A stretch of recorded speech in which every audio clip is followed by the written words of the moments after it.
সাভারের আশুলিয়ায় অপহরণের একটি ঘটনায় একজন পুলিশ সদস্যের জড়িত থাকার অভিযোগ পাওয়া গিয়েছে। অপহৃত ব্যক্তিকে উদ্ধার করতে গিয়ে জড়িত থাকার অভিযোগে পুলিশের ওই সদস্যকে আটক করেছে র্যাব। এই ঘটনায় আশুলিয়া থানায় একটি মামলা দায়ের হয়েছে।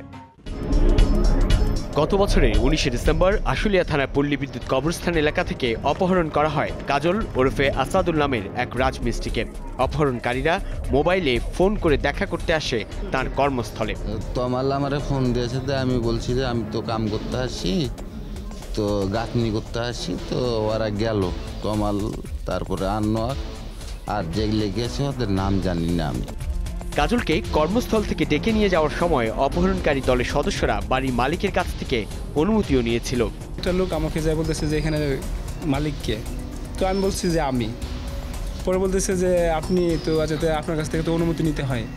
আচ্ছা, আমরা কি 10 মিনিটের জন্য ওনাকে নিতে পারি, মানে চা খাবো আর কথা বলবো আর কি।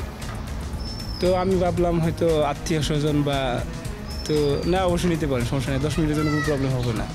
কাজলকে ভবন থেকে চা খাওয়ার কথা বলে নিচে নামানোর পর চোখ বেঁধে গাড়িতে করে অন্যত্র নিয়ে যায়।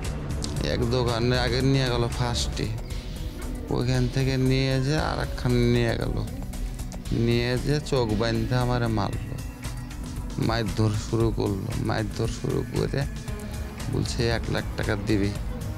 তো আমি বলছি যে 1 লাখ টাকা তো আমার কাছে নাই, 30,000 টাকা তাও ধার দেনা করে দিব। পরে অপহরণকারীদের হাত থেকে বাঁচার জন্য স্ত্রীর মোবাইলে ফোন করেন কাজল। কইলো 30,000 টাকা নিয়ে চলে আসো আমার পা। আমি কানতেছি, কইতেছি আমি 30,000 টাকা কই পাম। পরে আমি কইতেছি বলে ভাই আপনি হাতে পা জড়াই ধরি, আমি 9,000 টাকা 8,000 টাকা বাও করছি, আপনারা আমার স্বামীরে ছাইড়া দেন। আমি কইলাম, এই কথা কইলাম। পরে কয় না, 30,000 30 পয়সা কম হইলে তোমার স্বামীরে ছাড়বো না। অভিযোগের বিষয়ে জানতেই তমালদের বাড়িতে গেলে তাকে পাওয়া যায়নি। তবে তার বাবা জানান কয়েকদিন থেকে তার ছেলে বাড়িতে আসছে না। তমাল কি আপনার ছেলে? বাসায় আছে? না। কোথায়? কোথায় গেছে বলতে পারি না। হ্যাঁ, বলতে পারতেছি। আচ্ছা, এই যে একটা ঘটনা ঘটছে, অপহরণের ঘটনা, আপনার ছেলে তাকে ডেকেই না একটা চক্রের সাথে মিলে অপহরণ করছিল, এই বিষয়টা আমি সরি বলতে পারি না। আনোয়ারের কর্মস্থলে গিয়ে তাকেও পাওয়া যায়নি। আনোয়ার ভাইয়ের বিল্ডিং এটা, ঠিক আছে? উনি তো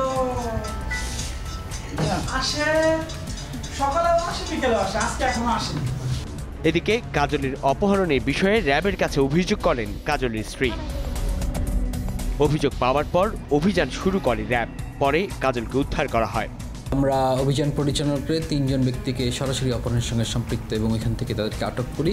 এই 3 জন ব্যক্তির বিরুদ্ধে প্রয়োজনীয় আইনানুগ ব্যবস্থা গ্রহণ করার জন্য ইতিমধ্যেই এই থানাতে হস্তান্তর করা হয়েছে। র্যাবের কাছে অপহরণের বিষয়ে প্রতিনিয়ত অসংখ্য অভিযোগ আসে। এসব অভিযোগের ভিত্তিতে অভিযান চালিয়ে অন্তত 2,500 অপহরণকারীকে গ্রেফতার করা হয়েছে বলে জানায় র্যাব।